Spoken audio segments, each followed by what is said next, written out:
আল্লাহ রাব্বুল আলামিন কোরআনে কারীমের মধ্যে বলেন, লা ইন শাকারতুম লাযীদান্নাকুম ওয়া লা ইন কাফারতুম ইন্না আযাবি লাশাদীদ। যে বান্দারা নিয়ামতের শুকরিয়া আদায় করে, ওই বান্দাদের নিয়ামতকে আমি আল্লাহ রাব্বুল আলামিন বৃদ্ধি করে দেই।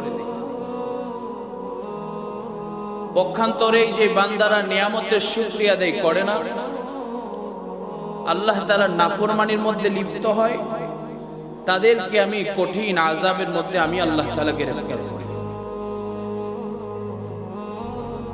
এই জন্য এক কবি শেয়ারের মধ্যে বলেন, ই সাআদাত বাজুরে বাজুনিস তানা বখশদ খোদায় বখশিন্দা। যে বান্দা, তুমি তোমার বাহুর জোরে, তুমি তোমার ক্ষমতার জোরে কিছুই করতে পারবে না। তথাপি সারা দুনিয়ার মানুষ মিলে যদি এই কথার উপর উপনীত হয়, সারা দুনিয়ার মানুষ মিলেও যদি একটা জিনিসকে বাস্তবায়ন করতে চায়, আর আল্লাহ রাব্বুল আলামিন যদি সেই কাজটা না চায়, দুনিয়ার কোনো মানুষ এই কাজ করার মতো ক্ষমতা রাখে না।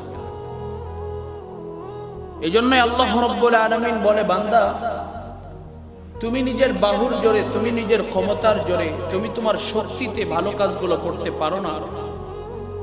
কারণ আমি আল্লাহ রাব্বুল আলামিন তোমার মতো কত সুন্দর বান্দাকে ফালায় রাখছি, তোমার মতো কত সুন্দর বান্দাকে বেডের মধ্যে ফালায় রাখছি, তোমার চাইতে কোটিপতি, তোমার চাইতে সুঠাম দেহের অধিকারী, কিন্তু ওই বান্দাদেরকে আমি হাসপাতালের বেডের মধ্যে ফালায় রাখছি।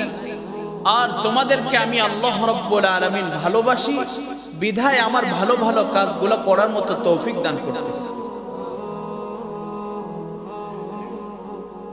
এজন্য আল্লাহ রাব্বুল আলামিন চাইছেন বিধায় আমরা ভালো কাজগুলো করতে পারি, নাহলে দুনিয়ার কোনো মানুষ কোনো ভালো কাজ কোনোদিন করতে পারতে না।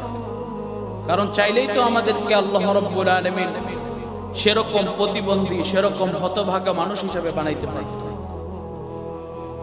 এই জন্য বেশি বেশি আল্লাহ রাব্বুল আলামিনের শুকরিয়া আদায় করা, এই জন্য বেশি বেশি আল্লাহ রাব্বুল আলামিনের গুণকীর্তন গাওয়া, এই জন্য বেশি বেশি আল্লাহ রাব্বুল আলামিনের কথা স্মরণ করা, আর মুহাম্মদুর রাসূল করিম সাল্লাল্লাহু আলাইহি ওয়াসাল্লামের জীবনকে নিজের জীবনের মধ্যে ফিট করা।